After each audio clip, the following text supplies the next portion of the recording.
So my name is Ptolemy Dean, and I'm an architect, and I'm interested in historic buildings, and I'm also interested in historic places.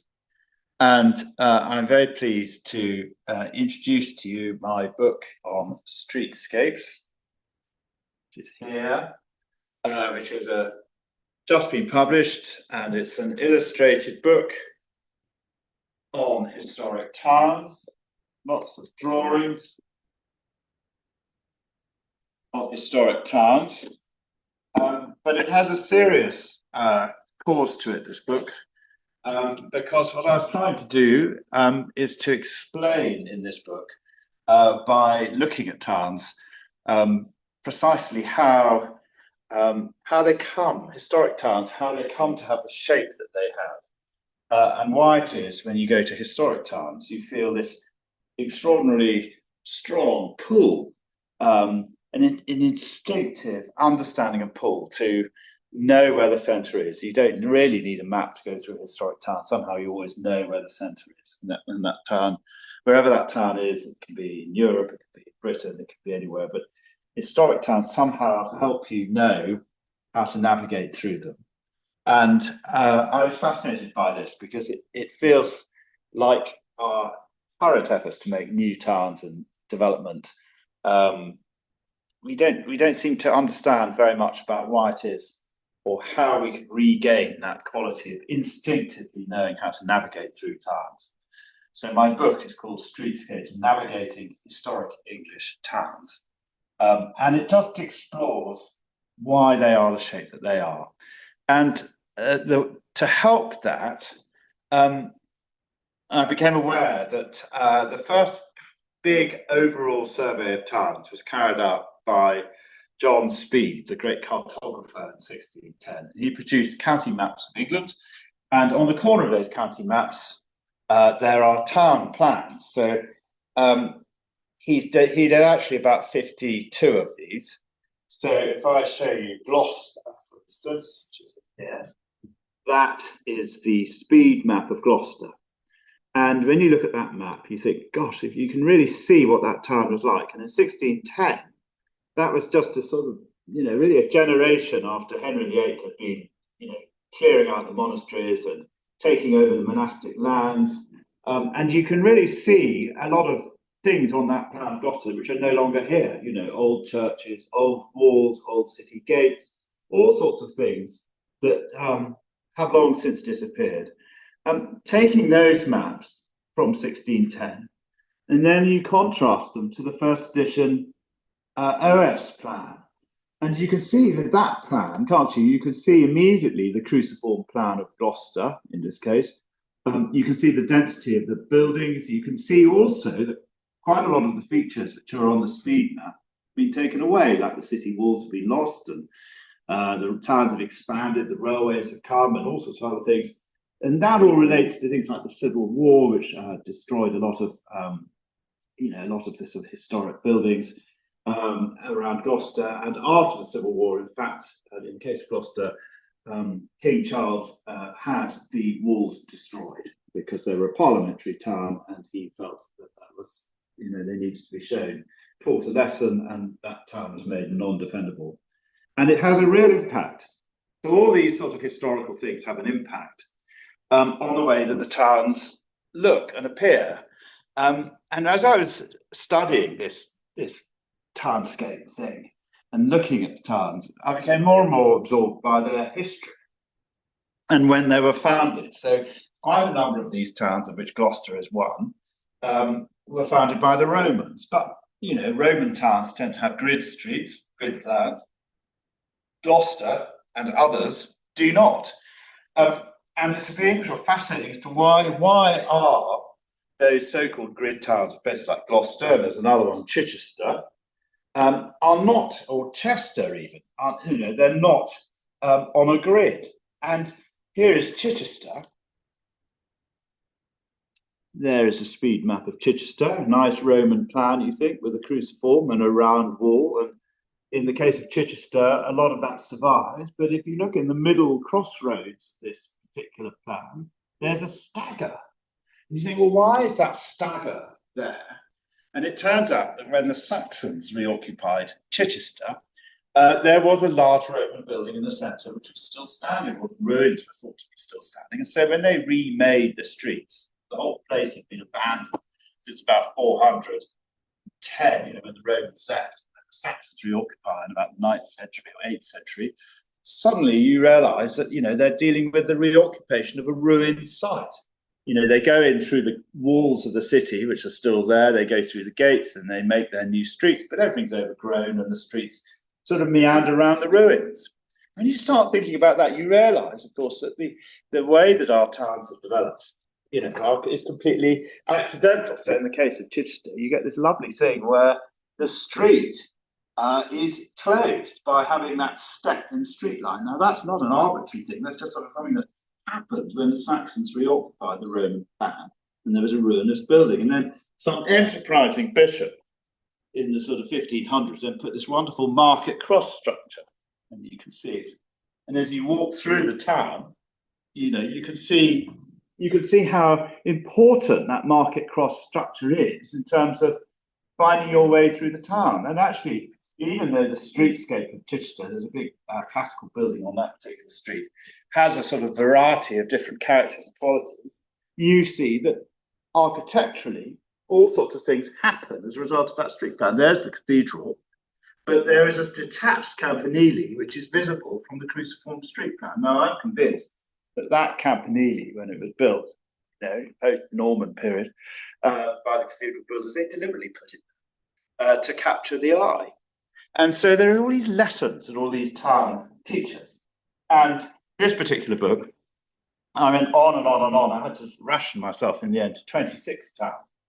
But it was, each and every one of them was different. And yet these common themes emerge about how they developed, how they took historic plans, how they developed from, they're Roman origins, but sometimes they're Saxon. So, for instance, sometimes also you get Norman towns. So there's an amazing place, Richmond in North Yorkshire, which I will try and find you a picture of, which has the most lovely castle. It's set up as a Norman fortified town with a castle sort of outer bailey, which encloses its marketplace, so that the whole place could operate as a kind of economic entity with its marketplace protected by the outer walls of the castle. So I'm just flicking through the pages now of this book, and you will find it in a moment. There's Chester, there's Carlisle, which is another interesting place, which is similarly defensive. Here's Richmond. Now look at Richmond. So look at that speed plan of Richmond. Completely totally different from Gloucester. And in the 19th century OS plan, you see the marketplace in the middle. You can see the town castle below, the irregular shape of the marketplace. And the irregular shape of the marketplace is caused by building on this incredible high site and creating this space. And so, when you go through Richmond, the surviving gate, wonderful gate that makes you feel you're entering somewhere. You move up a very narrow alleyway, you're moving uphill, you can see there's a building beyond. And then you begin to sense that there is a market space that opens up. Look at that brilliantly placed obelisk, which is on the site of an old market cross. And that market cross in its old form is shown on the speed plan. The obelisk is an 18th century replacement, which is on the 19th century plan. And then you go around this square, and look at that, the way that the obelisk is placed and the way that the buildings are placed. And even though there are cars parked in that square, the way that the buildings shape the space and create that sense of enclosure. You go around the other side and you get this wonderful thing where there's a sort of freestanding tower, you've got the castle beyond, and then you carry on like this. Sorry, terrible, there you are. You can see when you go out the other side of the square that the ground is beginning to fall and you get this lovely view of the castle. Now, this care to which these towns are laid out and the way that buildings are placed on axis and the way that views come and go is something that is a masterly thing in our towns. And it's something that I think we need to be remembering a bit more, particularly all this talk of new development and new towns. We need to think about what it is about these historic towns which not saying replicate, literally replicate historic towns, but there is something we can learn about the way they're laid out by the way that the sites of settlements are chosen. Somebody picks a site as a place to start building a town. It isn't just a case of let's just get a plan of the district and just lay it out with cul-de-sac closes and dead-end streets and because that's how many houses we can get in, that's all we're going to do. Let's try and think about making towns relate more to the topography on which we are building on, so that they become meaningful and uplifting places that we can really experience. The other side of this whole conversation with towns, just quickly go on, but is of course that town centres are now in a terrible state. We've got an economic decline, we've got all sorts of problems with town centre shopping, and there has been too much focus, I think, in the 20th century on making town centres into sort of retail places. So one of the things that this book has, interestingly, is that it includes some post-war rebuilt towns, such as Bristol Old Town, where half of it is historic and the other half of it is just given over to, rather awful, commercial development, whereas, the old town is, filled with proper streets and places and laying it out. And then the centre of it is just, lots of parkland, which is interesting, but doesn't make necessarily for a sustainable urban environment. Southampton, also in here, a similar sort of issue with Southampton. And Exeter, where the 1950s rebuilding of Exeter, had created, rather bleak, depressing, non places, so to speak. And it's trying to sort of think about how these towns, how we make towns, and also how we create enclosure rather than just giving over to the width of the bin lorry, the parking bay, all the rest of it. And Exeter is an excellent one because also Exeter has a Georgian extension. So in the 1790s onwards, they started building a part of a town beyond the city walls, and they built it in beautiful, elegant 18th century streets and squares and gardens. And, it's a joy to behold this 18th century edge of Exeter. So when you get the sort of 50s bit in the middle, which is all shopping, rather depressing, you get to the outside of the city wall and you get this 18th century extension. And there you see this, this urban quality of housing. And then next to it, you see the little suburban house, which is sort of later development, which just completely misses the point about, how you're making an urban, concentrated centre of housing. I mean, the book goes on, it has obviously got a chapter on Bath, which has got the largest 18th century extension. It's got Newcastle, which was replanned, the centre of it was replanned in the 19th century. Amazing streetscape. But it's all illustrative of how towns can be reworked, extended, and made truly and properly urban. And the book ends, in fact, with London, the ceremonial route between Westminster and London, really from Westminster Abbey to St Paul's Cathedral. And even looking at the John Speed map of that, you can recognise the features and the topography that were in place then, and which remain legible now on that route. Even though pretty much all the buildings are 19th century or 20th century of some sort, the unfolding sequence of buildings and the way that you move between these two places is still the most rewarding and uplifting experience. And in the case of London, of course, there's a threat caused to the dominance and subtlety of these historic buildings on this unfolding route by carelessly placed high-rise buildings, particularly at the southern end at 9 Elms, Vauxhall, where high-rise buildings intrude upon Parliament Square and stand over Westminster Abbey, and that whole sense of arrival is and that sort of sense of reaching the ceremonial Westminster end is being diminished.